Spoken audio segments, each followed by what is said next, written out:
Have you got a story to share? A moment, an experience, something that happened that you believe that can help someone else? Well, my name's Jay from Journey of a Whitefeather, and I run a show live on Spotify and YouTube called A Chat with Jay. A chat with normal, everyday people who have experienced heartache, joy, and love in their life, and they want to share it with you because they believe that their experiences can help someone out there. Become a guest, remove your mask, and tell your story, and always be the best there is, the best there was, and the best there ever will be.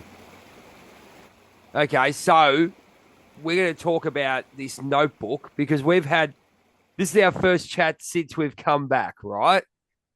Since we've had a wonderful chat. Well, those few days were just like it changed our lives in a lot of ways. Now, we're talking about, this notebook and this pure love and this sense of what you need in life. So you text me yesterday and gone, I watched the notebook. I finally found what I want in life. Mm-hmm. And you needed to be there, need to be where you needed to be. Go. It is weird how these things pop up like just when you need it, because when I was watching the movie, I kind of had this awareness as I was going through it that this gentleman who is reading from a notebook to his wife who has dementia, and you don't know it's his wife at first, actually. He's just reading to a lady in a nursing home. But you start to realize through the story that it's their love story. And I just became so overwhelmed with emotion regarding the pureness of the love story. And it just brought me back to being 5 years old and having this memory of this very pure love that I feel like came from a past life, because I know it's not something that I've ever actively gone to pursue in this lifetime, but it brought me right back to this awareness I had at such a young age. And truthfully, what I've been running from my whole life, being vulnerable enough to get into a relationship where I might actually love someone and give them the opportunity to hurt me. So it brought up a ton of insecurities and clearly a whole bunch of unprocessed emotion around it. But yeah, and we had talked yesterday. And did you say you had watched it, or you say?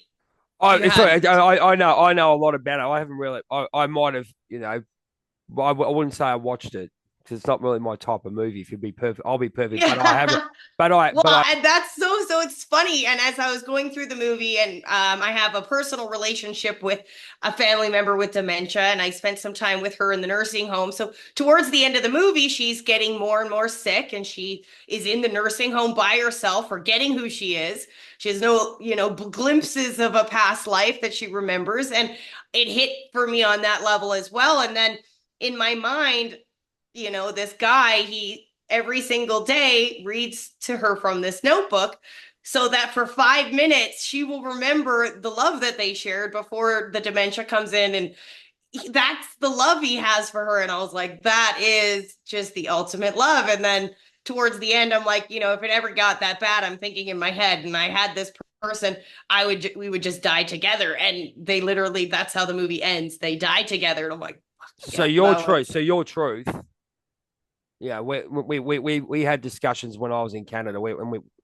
We did stop talking. Let's be honest.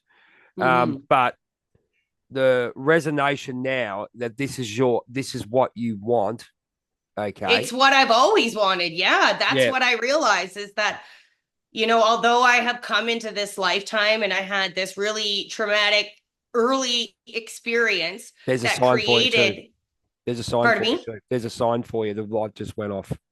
Oh, light has got brighter. I was like, the light's there. So yeah, I have this really traumatic early childhood experience, and that created this deep level of fear.